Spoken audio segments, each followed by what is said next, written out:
Yeah, so this painting, the germ for the idea began down at Philadelphia near Drexel University. There's a kind of a train stop and station there, and I was doing some drawing out that way. I was interested in trains, and the idea of focus and surface really started to come to the fore in the drawing that I was doing.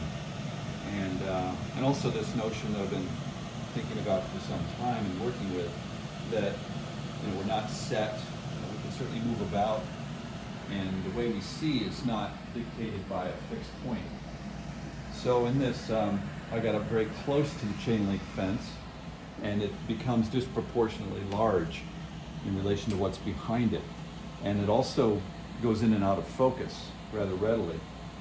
And that became very interesting to me as an idea for organizing the picture surface and telling this narrative of movement and the character of a city.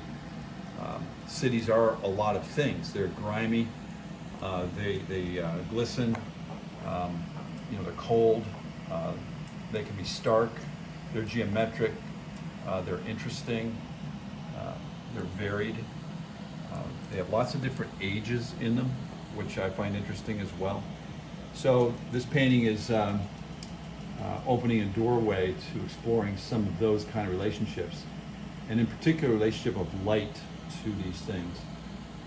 So for me, I'd say this most represents the idea of city as a gleaming, shining metal and glass edifice that's spread across this panel. And that is getting played off of things that are much more grimy, worn, corroded, and have seen some life and some time. So the painting is about that relationship and how to explore that in an interesting way. It began with some drawing on the panel from the sketches, and then just applying paint, thinking about where the spaces could be, having warm colors in the areas that I knew would come forward, cooler, softer colors in the areas that are going to recede, and then intermingling those two. And as we're talking about the painting, the ideas of each one of these openings becomes an edifice or a painting in itself that you're going to explore. And they can be in focus, or they can be out of focus, or anything in between. They can become hyper-real, which at some point this may become. It's often dictated by the way I want your eye to move throughout this painting. So it's at an interesting stage at this point.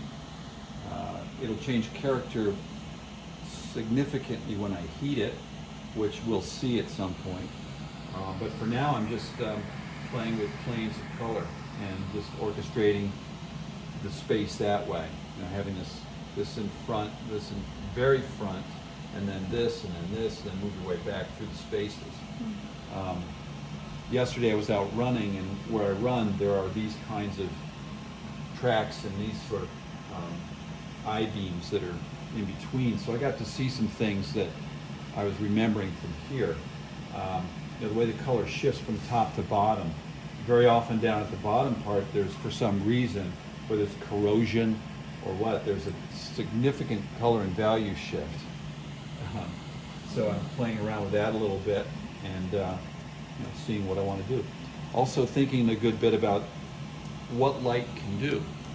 It can reveal, it can dissolve, it can redeem, it can do a number of things that we don't associate with light typically.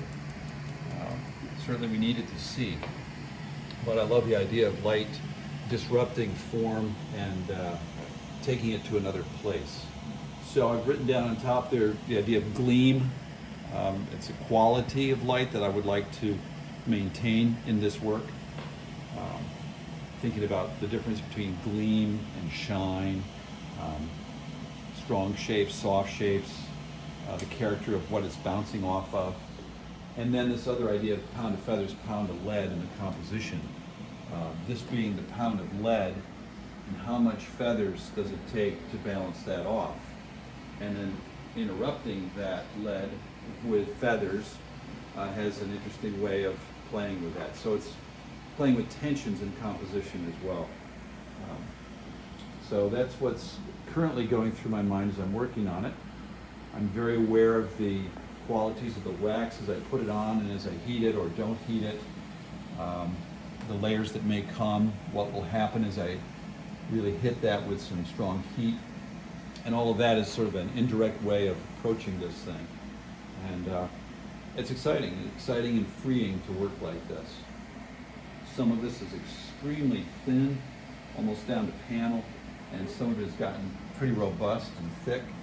And there again, I think is an interesting dialogue just within the paint itself, especially if it's thin and thick in unexpected ways. That will push our understanding a little bit.